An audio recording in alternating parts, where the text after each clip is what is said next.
عزتمند رزق دا الله تعالی په ځان باندې فرض کړی دی. الله تعالی باندې څه شی فرض کول څوک نشي چې الله باندې یو کار لازم چې دا بخامخا کوي. خو دې ته وایي تفضلا، الله د ډیر فضیلت د وجه نه په ځان باندې دا کار فرض کړی دی. نو قرآن پاک کې الله فرمایي وما من دابة في الارض الا على الله رزقها، او پزمکه باندې یو زنده سرم داسې نه دی مگر الله په ځان باندې دا غي رزق لازم کړی دی.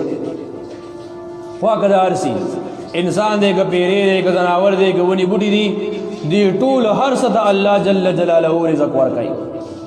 ته به حیران شي دا څومره میږي دي، څومره مارغان دي، څومره ځناور دي، څومره انسانان دي، دی ټولو ته په هر وخت کې الله تعالی د ضرورت موافق رزق ورکوي. الله تعالی داسې رازق دی. او بل ځای کې الله فرمایي دا کافران ظالمان دا بدبخت خلق دي، دای زما سره شریکان جوړي، دای زمانه علاوه د بل چا رزق غواړي چې تاسو زما وعدانیت اومنه. الله فرمایي نو ما اريد منهم من رزق وما اريد ان يطعمون، مونږ د دې خلقونه سره رزق نه غواړو او نه مونږ دې خلقونه دا غواړو چې تاسو مونږ باندې خوراک وکړئ. ان الله هو الرزاق ذو القوه المتين، بلکې الله جل جلاله په خپل رزاق ذات دی. خلقو ته رزق ورکوي نو د خلقو نه وسو غواړي. او ذو القوه المتين، د ډیر لوی طاقت مالک دی الله جل جلاله. نو چې یو هستای سره دومره لوی طاقت دی چې د دنیا عالمی قوتونه هغه طاقت وړاندې اسم نه دي، نو داسې طاقت والا هستی چاته ولې محتاج ده؟ یقینا چاته محتاج نه. نو رزق الله جل جلاله ورکوي. خو کته وی چې مال د خدای پاک آسان رزق راکړي، ګوره ماحولونه خراب دي، ذهنونه خراب دي، خو نن سبا د رزق تنګسیا ډېره زیاته ده، غربت ډېر عام دی او د خلکو دماغونه د غریبۍ د وجه نه خراب شو لګیا دی. تاسو ګورئ په دې معاشره کې دې د وجه نه چې چا آمدن کمی، رزق کمی او د کور بوج ور باندې غریب باندې مسلې ورته، نو بس یا سګه یا اخره کې دماغ خراب شي، بس غریب زندگی ختم شي. آسانه طریقه د الله تعالی خی چې داسې طرف نه به د رزق ملو شي چې ستا به ګمان هم ني او د خوشحالی زندگی به تیرې. خو آی د پاره یو څو شرایط دي. اول شرط الله تعالی فرمایي ومن یتق الله یجعل له مخرجا ويرزقه من حيث لا يحتسب، څوک چې الله نه ویریدو الله تعالی به د بند لارې د تکولو کی او دل به د داسې طرف نه رزق ورکي چې د باغ طرف نه ګمان هم نه وي. خو شرط پکې څه دی؟ څوک چې د الله نه ویریدو، مطلب تقوا اختیار کا، ځان د ګناهونو نه منع کو. لکه د مخکینو امتونو باره کې الله فرمایي ولو انهم اقاموا التوراة والانجيل وما انزل اليهم لاكلوا من فوقهم ومن تحت ارجلهم.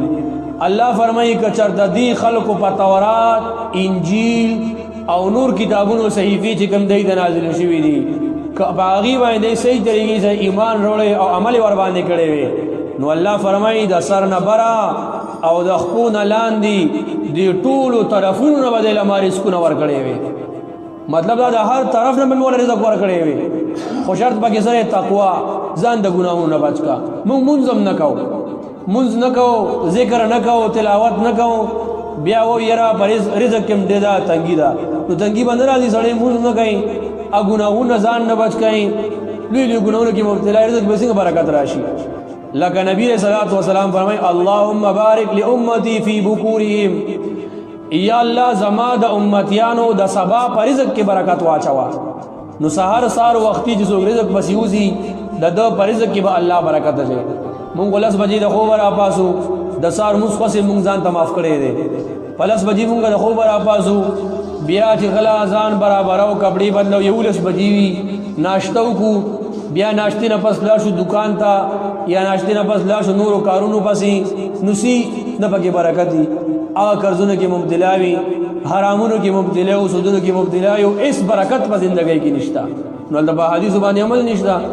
صحیح طریقې سره 15 واړه وخت مونږ چې چا شروع کو، د ګناهونو نه ځان بچ کو. الله فرمایي چې د هر طرف نه به تعالی رزق در کومه.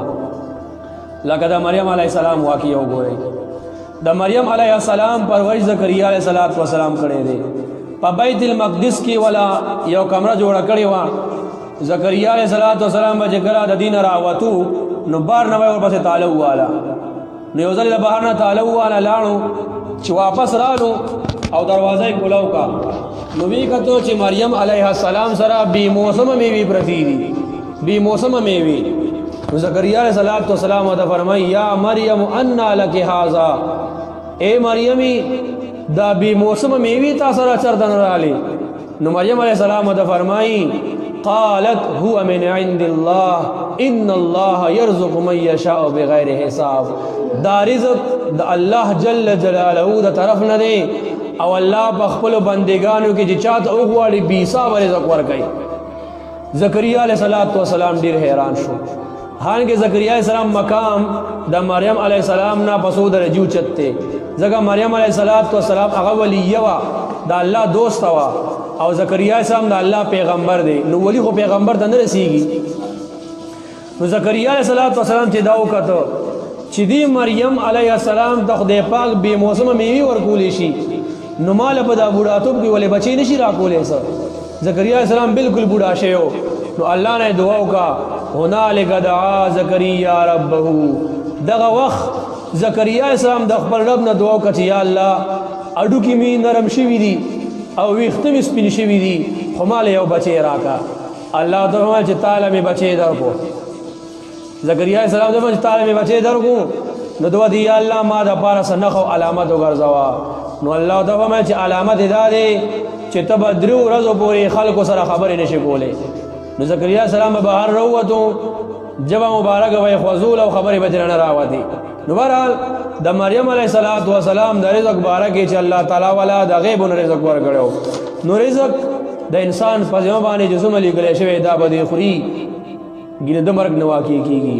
لکه نبی رسول الله فرمایي وای قسم می دی په غزات باندې چې دا چا په قدرت او په قبضه کې د محمد مصطفی صلی الله علیه وسلم روح او سا مبارک ده و یو انسان تر هغه وخت پورې نه مړ کیږي چې تر څو پورې د خپل رزق نه خوللې خپل رزق په دنیا کې پورا کې داغي نه پسته بمري.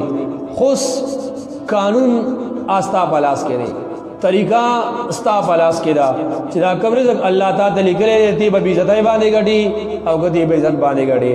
حضرات صاحب کرام اغوی بداسي وخت کې د نبی صلی الله علیه وسلم په زمانه کې دا غوی نه پس داسي واقعیات په حدیثو کې ثابت دي. صحابه کرام فرمایي وای مونږه به د کاسین خوراکم کولو او په کاسه کې چې کوم خوراک پروتو غیبه تسبیحات ویلي. دا حدیث مبارکو کې راغلي دي. دا صحابه کرام کرامتونو مونږه به د ترکارې سبحان الله الحمدلله الله اکبر د کاسینو مونږه دوی دا وازونه به نه راوته. عزتمنو رزق ګټل ډیر آسان کار دی. حلال رزق طلب کوا یقین په الله باندې ساته پزان کی تقوا پیدا کا ځان د ګناهونو چې کله مونږه بچ کو کله چې ځان د ګناهونو نه بچ کو د الله د عذابونو نه ویریدو 15 وخت مز شروع کو او سحر وختي رزق پسې اوزيګو غلط کار نه کو دوکه نه کو دروغ نه وایو مسلمان سره کینه نه ساتو حسد نه کو تب یا خپل حلال رزق ګټو د خپل ژوندۍ ته بیا ګوره. الله پاک